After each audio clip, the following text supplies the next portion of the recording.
Hello and welcome to the analysis based diet versus non vegetarian diet. Gaurav भाई के साथ लेकर हाजिर है।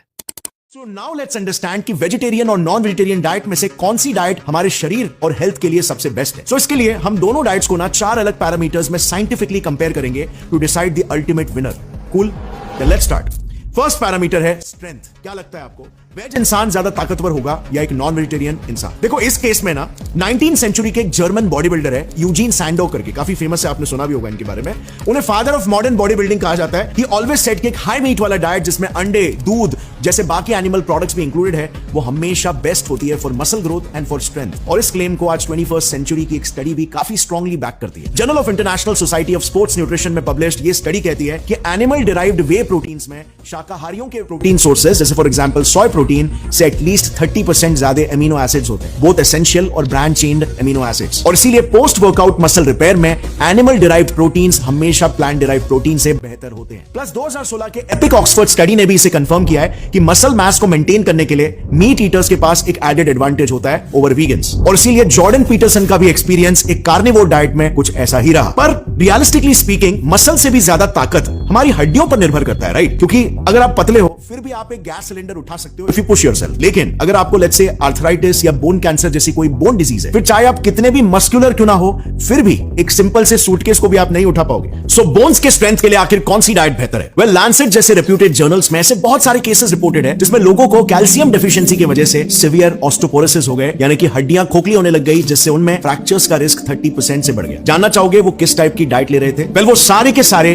वीगन्स थे, क्योंकि वीगन खाना खाने से उनके शरीर को रोज सिर्फ 500 से 700 मिलीग्राम कैल्शियम मिल रहा था, which is literally half of what your body needs on a daily basis. But यहां पर ना मेरी रिसर्च में एक बहुत ही इंटरेस्टिंग केस सामने आया आज से करीब 2000 साल पहले का। सो जो रोमन ग्लैडिएटर्स होते थे ना, उनको हमेशा एक वेल प्लान्ड वेजिटेरियन डाइट पर रखा जाता था, और ये सभी वॉरियर्स यानी कि तगड़े योद्धा हुआ करते थे। सो वो अपने आप को स्ट्रॉन्ग कैसे रख पाते थे? वेल, इट टर्न्स आउट कि कैल्शियम की कमी पूरा करने के लिए उनके डाइट में थोड़ा सा ऐश यानी कि राख ऐड किया जाता था, और प्रोटीन्स की कमी को पूरा करने के लिए उन्हें बार्ली, बीन्स, ड्राई फ्रूट्स ऐसे मल्टीपल प्रोटीन सोर्सेज खिलाए जाते थे, ताकि एक सोर्स में जो अमीनो एसिड्स की कमी है वो दूसरे सोर्स से पूरी हो सके। यानी कि बेसिकली कंक्लूजन ये है कि स्ट्रेंथ के केस में non vegetarian diet is slightly better than veg diet, क्योंकि कंप्लीट सोर्स ऑफ न्यूट्रिशन मिल जाता है। लेकिन अगर आप एक वेजिटेरियन हो और थोड़ी प्लानिंग से multiple plant based protein sources consume करते हो जिसमें कैल्शियम की मात्रा भी ज्यादा है, तो आप फिर भी गुड टू गो रहोगे। बट इंपॉर्टेंट ये है कि ये अवेयरनेस हर वीगन या वेजिटेरियन में होनी चाहिए, और अपने डाइट को उस हिसाब से आपको एक्टिवली क्राफ्ट करना होगा। वीगन डाइट को चांस के भरोसे छोड़ना यहां पर अपने हेल्थ को चांस के भरोसे छोड़ने जैसा हो। अब बात करते हैं सेकंड पैरामीटर की, जो है परफॉर्मेंस,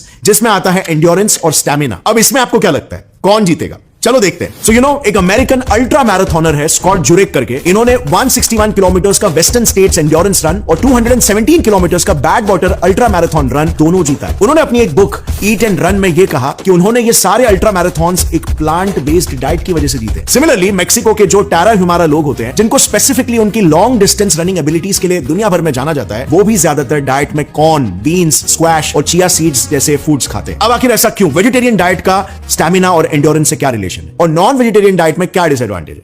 तो मेनली इसके दो रीजंस हैं। एक है डिहाइड्रेशन और दूसरा है एनर्जी यूटिलाइजेशन। डिहाइड्रेशन इसीलिए बिकॉज़ शरीर में जब प्रोटीन्स मेटाबोलाइज होते हैं तो उससे यूरिया बनता है एज अ बाय प्रोडक्ट, और यूरिया को एज यू नो एक्सक्रीट कराने में बहुत ज्यादा पानी लगता है। अब non veg diet being a high protein diet, वो शरीर का बहुत सारा पानी वेस्ट कर देता है, और इसीलिए जल्दी डिहाइड्रेट होने की वजह से लोग एंड्योरेंस एक्टिविटीज में ज्यादा देर तक टिक नहीं पाते। एक और एक इंटरेस्टिंग फैक्ट यहां पर यह है कि vegetarian diet high carbohydrate diet होता है, और 1 ग्राम कार्बोहाइड्रेट 3 ग्राम वाटर को बॉडी में रिटेन करता है, तो आपको एक्स्ट्रा हाइड्रेशन प्रोवाइड करता है, जो कि आपको लॉन्ग डिस्टेंस रन में काम में आता है। अब बात करते हैं दूसरे रीजन की, जो है एनर्जी एफिशिएंसी की।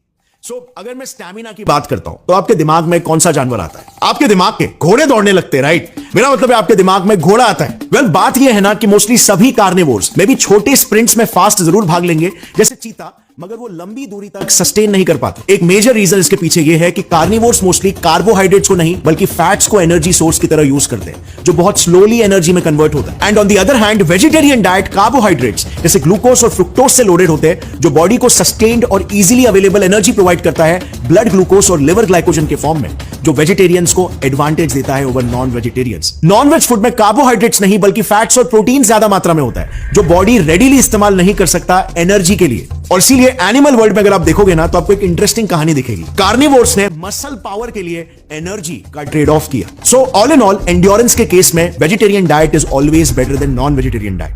अब बात करते हैं थर्ड पैरामीटर की, जो है कॉग्निटिव फंक्शंस यानी कि ब्रेन पावर की। अब देखो, हमने एवोल्यूशन वाले पार्ट में ये ऑलरेडी डिस्कस कर लिया है कि हमारे दिमाग का विकास हो ही पाया जस्ट बिकॉज हमने मांस खाना शुरू किया। हमें मांस खाने से ज्यादा प्रोटीन्स और न्यूट्रिशन डेंस कैलोरीज मिलने लगे, जिसने हमारे ब्रेन डेवलपमेंट में एड किया और हम होमो सेपियंस में इवॉल्व हो पाए। ऑल्सो हमने ये भी जाना कि एक vegan diet stage 3 vitamin B12 deficiency cause करती है, लेकिन शायद आपको इसका अंदाजा नहीं होगा कि डेफिशिएंसी के कितने सीरियस इफेक्ट्स हो सकते हैं।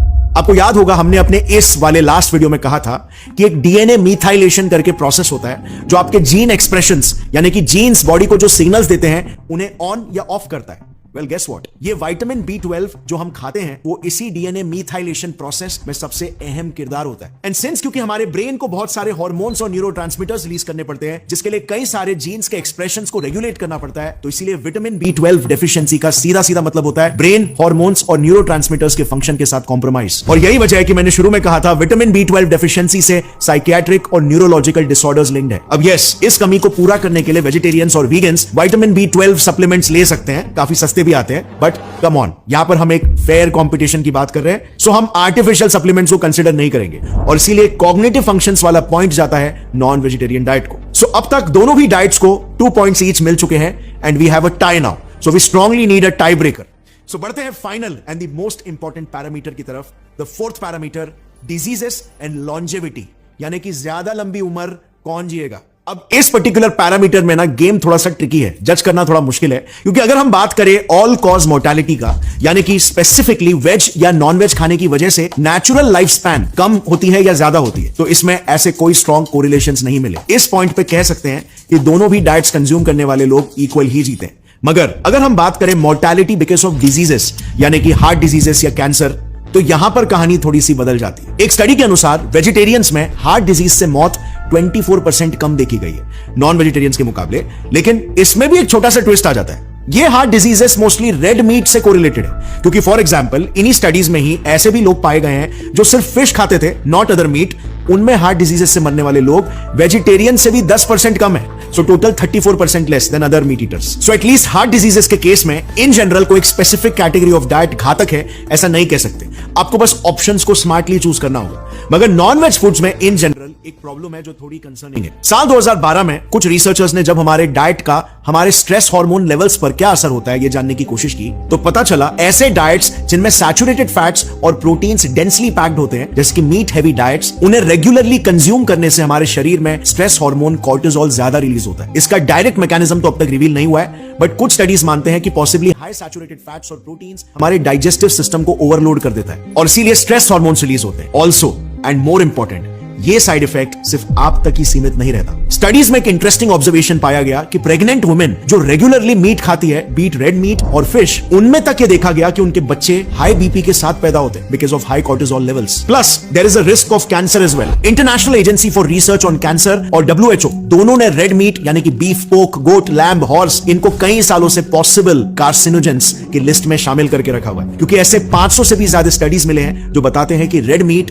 अनेकों तरह के कैंसर्स को कॉज कर सकता है, स्पेशली कोलोरेक्टल कैंसर जिसमें ब्लडी स्टूल्स निकलते हैं। रिसर्चर्स ये भी बताते हैं कि पर 100 ग्राम्स ऑफ रेड मीट आपकी लाइफ में कैंसर का रिस्क 17% से बढ़ा देता है। ये इसीलिए होता है क्योंकि जब हम रेड मीट को कुक करते हैं तो उसमें नेचुरली जो high amounts of nitrate compounds होते हैं वो हीट से एन नाइट्रोजो कंपाउंड्स NOCs में कन्वर्ट हो जाते हैं जो कि कार्सिनोजेनिक होते हैं। ये NOCs बेसिकली जब बनते हैं तो हमारे पेट के इनर लाइनिंग के सेल्स को डैमेज करते हैं, जो कि कोलोरेक्टल कैंसर कॉज कर सकता है over a long period of time. So अगर एक लंबी उम्र जीना आपका मेन गोल है तो एक majorly vegetarian diet, plant based diet, provided कि आपको सारा न्यूट्रिशन मिल रहा है, कंज्यूम करना आपका बेस्ट ऑप्शन होगा। वेज डाइट में एंटीऑक्सीडेंट्स, फाइटोकेमिकल्स और फ्लैवोनॉइड्स भी भर भर के होते हैं जो कैंसर्स और क्रॉनिक इन्फ्लेमेशन से हमें प्रोटेक्ट करते हैं। लेकिन नॉन वेजिटेरियंस, आप लोग ना जितना हो सके रेड मीट को अवॉइड करो, क्योंकि मैं कहूंगा नॉन वेजिटेरियंस में 80% डिजीजेस यही रेड मीट की वजह से होती है। चिकन और फिश जैसे लीन मीट्स मॉडरेशन में खाना हेल्दी है और एक्चुअली में हमारे शरीर के हिसाब से रिक्वायर्ड भी है। B12 के लिए चिकन लिवर्स बेस्ट सोर्स होते हैं, जैसे फॉर एग्जांपल। सो गाइस, इस फाइनल राउंड का विनर